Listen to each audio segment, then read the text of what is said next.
Hello बच्चों। आज हम लोग फिर से कक्षा 10 के भौतिक विज्ञान को रिवाइज करते हुए आपको अगले टॉपिक प्रिज्म के बारे में बात करेंगे। किसके बारे में बात करेंगे? प्रिज्म। और हम लोग थोड़ा सा जान लेते हैं कि प्रिज्म से पहले हम लोगों ने क्या क्या पढ़ रखे हुए हैं। ठीक है, देखिए तो हम एक बार रिवाइज कर लेते हैं आपको। देखिए, इससे पहले हम लोगों ने जस्ट पहले टॉपिक पढ़े थे आँखों के दोष के बारे में, जिसमें हमने निकट दृष्टि दोष और दूर दृष्टि दोष के बारे में बात किए थे। ठीक है, इसके जस्ट बाद हम लोग पढ़े थे, जस्ट पहले पढ़े थे अपवर्तन। और अपवर्तन से लेंसों द्वारा बने प्रतिबिंब भी पढ़े थे। उसके पहले हम लोग पढ़े थे दर्पण, और दर्पण से भी पहले पढ़े थे परावर्तन। ये सब चीज़ें हम लोगों ने पढ़ चुके हैं। अगर आपको यह चीज़ नहीं आ रही है तो इस वीडियो के डिस्क्रिप्शन में आपको इस वीडियो के लिंक मिल जाएंगे। इन सभी वीडियो के लिंक आपको मिल जाएंगे, चाहे तो आप उसमें देख सकते हैं। ठीक है, अब देखिए हम लोग प्रिज्म पढ़ेंगे। प्रिज्म क्या होता है, थोड़ी सी परिभाषा सुन लेते हैं फिर देखेंगे। ठीक है ना, देखिए हम आप प्रिज्म आपको दिखाएंगे भी, लेकिन सबसे पहले परिभाषा देख लीजिए क्या होता है। प्रिज्म किसी पारदर्शी माध्यम के उस भाग को कहते हैं। प्रिज्म किसी पारदर्शी माध्यम के उस भाग को कहते हैं जो किसी कोण पर झुके हुए समतल पृष्ठों के बीच स्थित होता है। जो किसी कोण पर झुके हुए समतल पृष्ठों के बीच होता है। इन पृष्ठों को हम लोग क्या कहते हैं? अपवर्तन पृष्ठ कहते हैं। क्या कहते हैं? अपवर्तन पृष्ठ कहते हैं। तथा इनके बीच के कोणों को अपवर्तक कोण या प्रिज्म कोण कहते हैं। क्या कहते हैं? अपवर्तक कोण या प्रिज्म कोण कहते हैं। ठीक है, तथा दोनों पृष्ठों को मिलाने वाली रेखा को हम लोग अपवर्तक कोण कहते हैं। क्या कहते हैं? अपवर्तक कोण कहा जाता है। बात समझ में आ रही है? या फिर एक बार फिर दोहराए, सुनिए एक बार फिर। ठीक है, प्रिज्म किसी पारदर्शी माध्यम के उस भाग को कहते हैं जो किसी कोण पर झुके हुए दो समतल पृष्ठों के बीच स्थित होता है। ठीक है, और इन पृष्ठों को अपवर्तक पृष्ठ कहते हैं। क्या कहते हैं? इन पृष्ठों को अपवर्तक पृष्ठ कहते हैं तथा इनके बीच के कोण को अपवर्तक कोण या प्रिज्म कोण कहा जाता है। क्या कहा जाता है? अपवर्तक कोण या प्रिज्म कोण कहा जाता है। और दोनों पृष्ठों को मिलाने वाली रेखा को अपवर्तक कोण कहते हैं। क्या कहते हैं? अपवर्तक कोण कहा जाता है।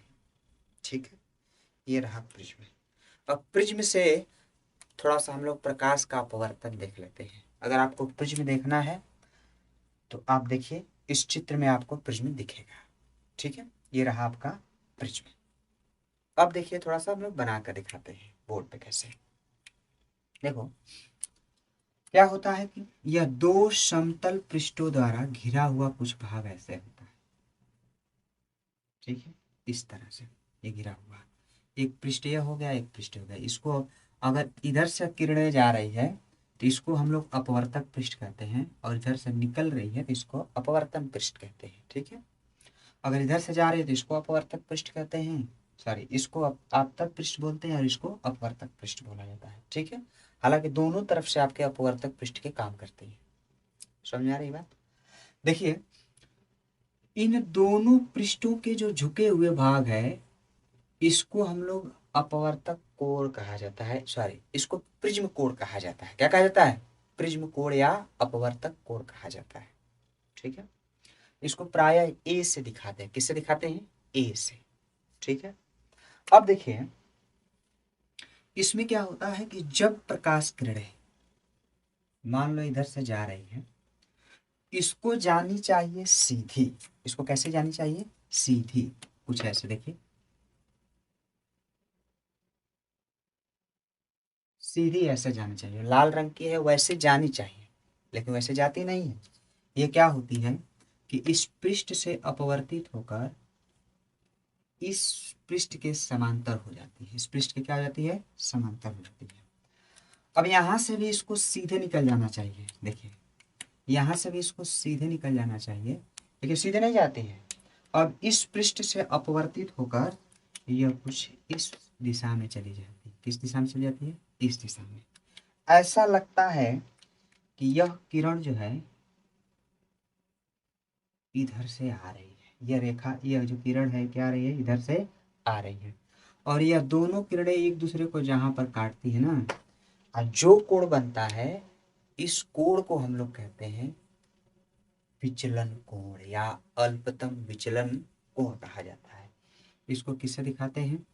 इसको हम लोग दिखाते हैं लेम्डा एम से। किससे दिखाते हैं? लेम्डा एम से दिखाया जाता है। बात समझ में आ रही है? अब देखिए इन पृष्ठों पर चाहे तो आप अभिलंब डाल सकते हैं। यह रहा इस पृष्ठ पर अभिलंब, ठीक है।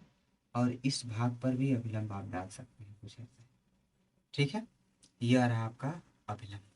और जैसा कि आप जानते हैं कि अगर अभिलंब और आपतित किरण द्वारा बना कोण को हम लोग आपतन कोण कहते हैं, और अपवर्तित किरण और अभिलंब के साथ बना हुआ कोण को अपवर्तन कोण कहते हैं। इसको आर से दिखाते हैं, ठीक है। बात समझ में आ रही है? और ये वाला हिस्सा आपका हो जाएगा। अब अलग के लिए अलग अलग, ये भी आपका आई हो जाएगा, ये का हो जाएगा? आर हो जाएगा। समझ में बात आ रही है?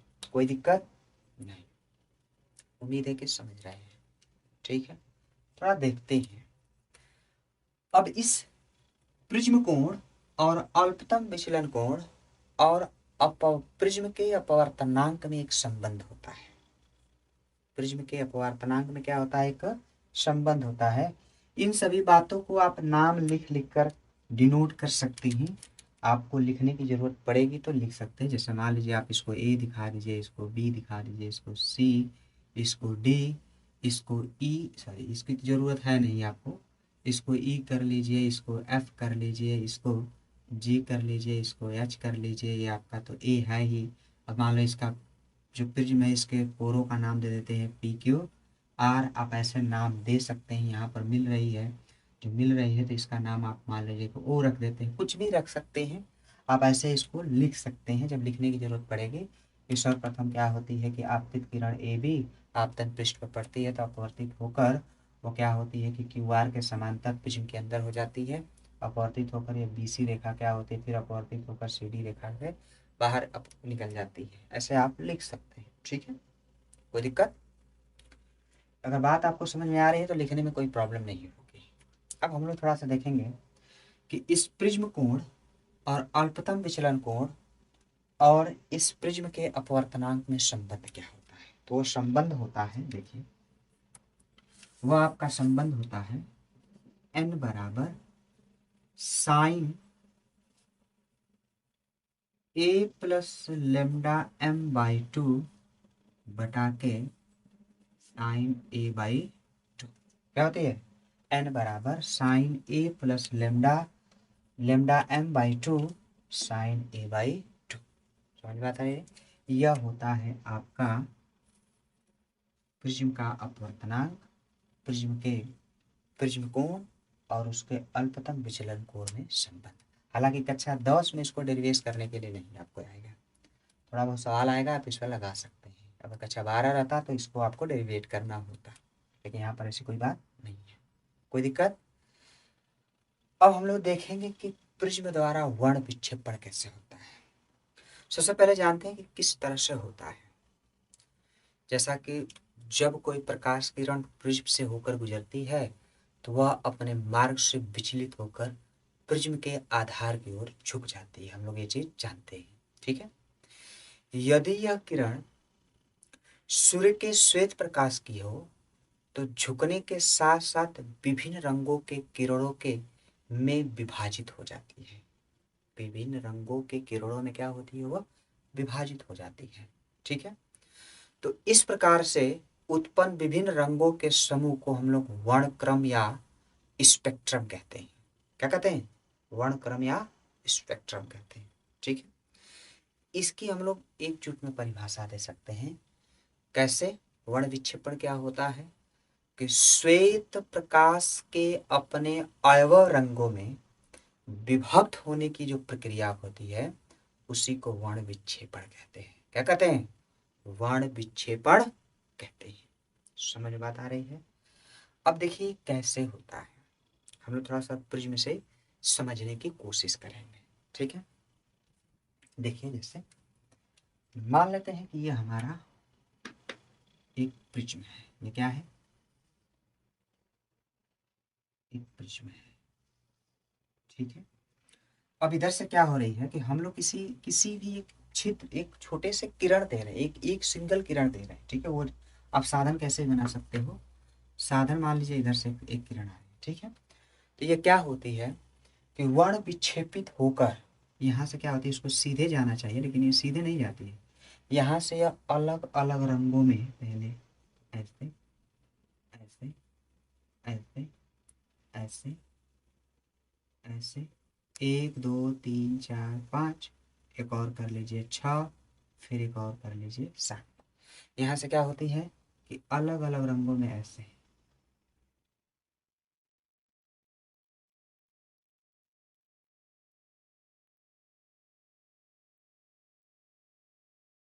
ये थोड़ा सा अच्छा सा बना लिया जाता है। देखिए थोड़ा थोड़ा विचलित होती है, सीधे नहीं निकलती।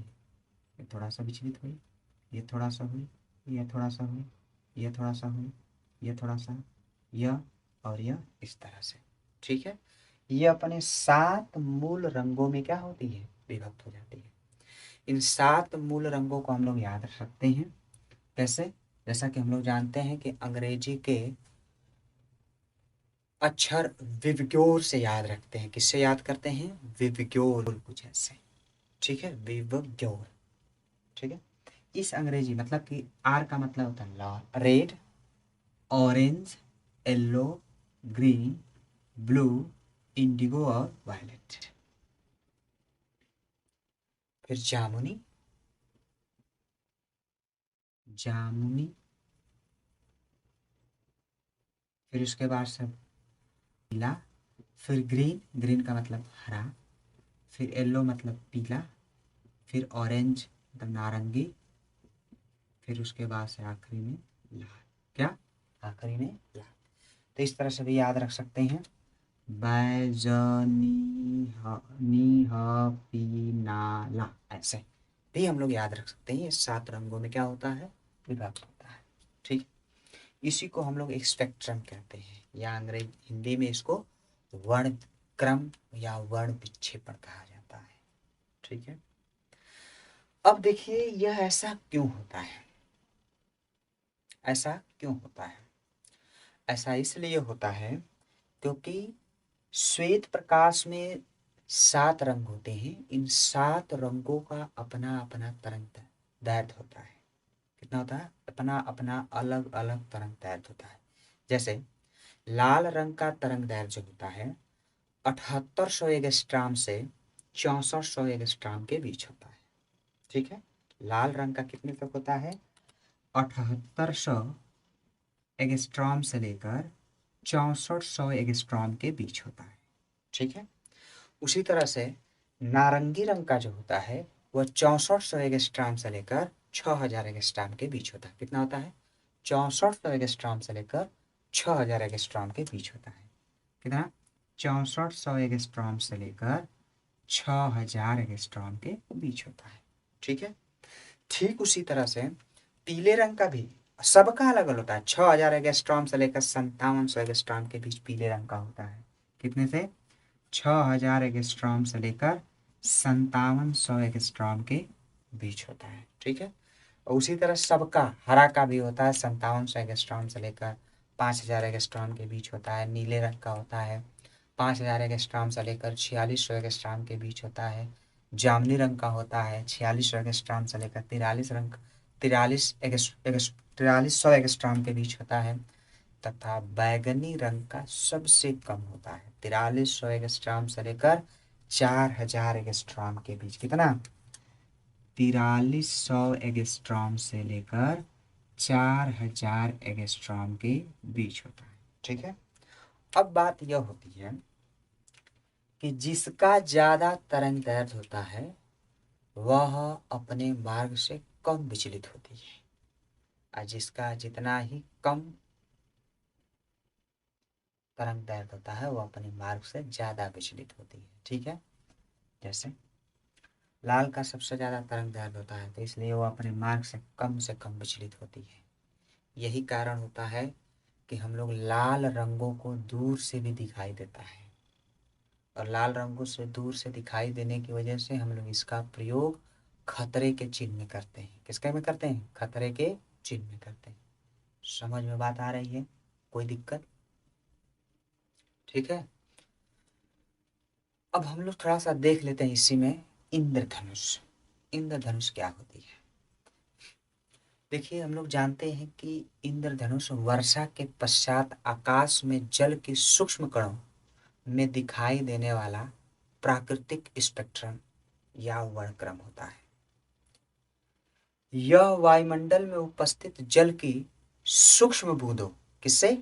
सूक्ष्म बूंदों द्वारा सूर्य के प्रकाश के विक्षेपण के कारण होता है। किसके कारण होता है? सूर्य के प्रकाश के विक्षेपण के कारण होता है। इंद्रधनुष सदैव, हम लोग देखिए ये बात यहाँ ध्यान में रखिएगा, इंद्रधनुष जो है सदैव सूर्य के विपरीत दिशा में दिखाई देता है। अगर सूर्य इस दिशा में होगा तो आपको इस दिशा में इंद्रधनुष दिखाई देगा, सूर्य इस दिशा में होगा तो इंद्रधनुष इस दिशा में दिखाई देगा। अगर पूर्व सूर्य है तो पश्चिम में दिखाई देगा, अगर सूर्य पश्चिम में है तो पूर्व में दिखाई देगा। ठीक है, अब यह जल की सूक्ष्म बूंदें छोटे छोटे प्रिज्मों के भांति व्यवहार करती है। क्या करती है? जो जल की छोटे छोटे बूंदें होती है ना, वह प्रिज्म के भांति व्यवहार करती है। लेकिन हम लोग को क्या होता है, आप देखते हैं तो वर्षा जैसे ही समाप्त होती है वैसे ही अगर सूर्य निकलता है तो जरूर से थोड़े ना थोड़े इंद्रधनुष दिखाई देते हैं। अब उसमें क्या होता है कि कुछ ही क्षण तक दिखाई देते हैं, उसके बाद जो वर्षा के बूंदें होती है सूर्य के किरण के कारण या तो वाष्पीकृत हो जाती है या तो वर्षा की बूंदें जो होती है वहां से नीचे धरती की ओर गुरुत्वाकर्षण के कारण चली जाती है, तो इंद्रधनुष जो होता है वह समाप्त हो जाता है। ठीक है, ये प्रक्रिया होती है। समझ में आ रही बात? हम लोग देखेंगे टिंडल प्रभाव। टिंडल प्रभाव क्या होता है? देखिए, जो पृथ्वी का वायुमंडल विभिन्न सूक्ष्म कणों से मिलकर बना होता है। जैसे हम लोग जानते हैं कि उसमें जल होते हैं, सूक्ष्म बूंदें होती है, धूल के निलंबित कण होते हैं। इनमें क्या होता है कि एक विषमांगी मिश्रण होता है। ये क्या होता है? एक विषमांगी मिश्रण होता है। और जब कोई प्रकाश किरण पुंज इस प्रकार से सूक्ष्म कणों से टकराता है तो उस किरण पुंज का मार्ग दिखाई देने लगता है। क्या करने लगता है? उस किरण पुंज का मार्ग दिखाई देने लगता है। इन कणों से विस्तृत प्रकाश हमारे नेत्र तक पहुंचते हैं और कोलाइड कणों द्वारा प्रकाश के परिघटना को ही हम लोग क्या कहते हैं? टिंडल प्रभाव कहते हैं। क्या कहते हैं? टिंडल प्रभाव कहते हैं। जैसे मान लो कि सुबह सुबह अगर आप लोग के कमरों में अगर कोई छोटी सी छिद्र हो और उस कमरे में उस छिद्र के द्वारा प्रकाश जा रहा हो तो आप लोग देखे होंगे कि प्रकाश का रास्ता आपको दिखाई देता है। ऐसा लगता है कि कमरे में बहुत सारे धूल कण बिखरे हुए हैं, उसी से वो आता हुआ नजर आता है और उस धूल कण के कारण वो प्रकाश आपको दिखाई देता है। तो यही परिघटना जो होती है आपका टिंडल प्रभाव कहलाती है। क्या कहलाती है? टिंडल प्रभाव कहलाती है। समझ में बात आ रही है? ठीक है, कुछ उदाहरण भी हम लोग के जीवन में है। जैसे देखिए कि आकाश का रंग नीला दिखाई देना, यह प्रकाश के प्रकीर्णन के कारण ही होता है। कैसे होता है? देखिए, सुनिए बात को ध्यान से। सूर्य से आने वाला जो प्रकाश होता है ना, जिनमें अनेक रंग होते हैं, ये हमको पता है। जब वायुमंडल में को होकर गुजरता है तो वायु के अणुओं एवं धूल के महीन कणों द्वारा इसका प्रकीर्णन होता है। क्या होता है? वायु के अणुओं द्वारा और धूल कणों द्वारा इनका क्या होता है? प्रकीर्णन होता है। और बैगनी और नीले रंग के प्रकाश का प्रकीर्णन लाल रंग के प्रकाश की अपेक्षा लगभग 16 गुना अधिक होता है। कितना गुना होता है? 16 गुना अधिक होता है। अतः नीला और बैगनी प्रकाश चारों ओर बिखर जाते हैं। चारों ओर क्या होते हैं? बिखर जाते हैं। जब चारों ओर बिखर जाते हैं तो यह बिखरा हुआ प्रकाश हमारी आंख में पहुंचता है और हमें आकाश नीला दिखाई देता है। आकाश कैसा दिखाई देता है? नीला दिखाई देता है। समझ में आ रहा है? ठीक है, और आपके गांव वाले आकाश की बात नहीं हो रही है, वो नीला नहीं, वो काला गोरा कैसा भी दिख सकता है। हम लोग इस आकाश की बात करते हैं, आसमान की। ठीक है ना? ये मत अपने आकाश को मत समझ जाइएगा। ठीक है। और इसी का एक और उदाहरण है, सूर्योदय या सूर्यास्त के समय सूर्य लाल दिखाई पड़ता है। सूर्योदय और सूर्यास्त के समय क्या होता है? सूर्य लाल दिखाई देता है। क्यों दिखाई देता है? यह प्रकीर्णन के कारण होता है। कैसे? देखिए, डूबते सूर्य की किरणों वायुमंडल के काफी अधिक दूर होती है। क्या होती है? वायुमंडल से बहुत दूर होती है। अब बहुत दूर होने की वजह से हमारी आंखों में सिर्फ लाल रंग का प्रकाश ही पहुंच पाता है। अन्य रंग जो होते हैं वायुमंडल में विसरित हो जाते हैं। क्यों पहुंचता है लाल रंग? क्योंकि वह बहुत कम से कम विसरित होता है। इसलिए सूर्य अस्त और सूर्योदय के समय हमें सूरज लाल दिखाई पड़ता है। ठीक है, कोई दिक्कत? और अभी हमने आपको बताया है कि इस प्रकीर्णन का एक और उदाहरण होता है कि खतरे का जो सिग्नल होता है वो लाल रंग का होता है, क्योंकि वो दूर से ही क्या हो, हमको दिखाई देते। क्योंकि लाल रंग का प्रकीर्णन बहुत कम से कम होता है, वो फैलता नहीं है, इसलिए हमको लाल रंग का जो सिग्नल होता है वो लाल रंग का बनाया जाता है। सॉरी, खतरे का जो सिग्नल होता है वो लाल रंग का बनाया जाता है। समझ में बात आ रही है ना? कोई दिक्कत नहीं। ये बच्चे, यह रहा आप लोग का आज का यह लेसन, और अपवर्तन और परावर्तन वाला लेसन आज पूरी तरह से समाप्त हुआ, फिजिक्स का पहला लेसन। अब हम लोग आगे दूसरे लेसन को पढ़ेंगे। उम्मीद रखते हैं कि आपको बातें समझ में आ रही होगी। अगर नहीं समझ में आ रही है तो हम चाहेंगे कि आप फिर से दोबारा इन वीडियो को रिपीट करें। नहीं आता है तो आप कमेंट में कहें, हम आपके कमेंट का इंतज़ार करते हैं। आप कमेंट करते ही नहीं हो। ठीक है, आपको समझ में आ रहा है तब पर भी कमेंट करिए, नहीं आ रहा है तब पर भी कमेंट करिए। आपके पास कोई क्वेश्चन हो तो उसको पूछिए, पूछते ही नहीं हो। ठीक है, पूछा करिए, हम आपके कमेंट का जवाब देंगे। ठीक है।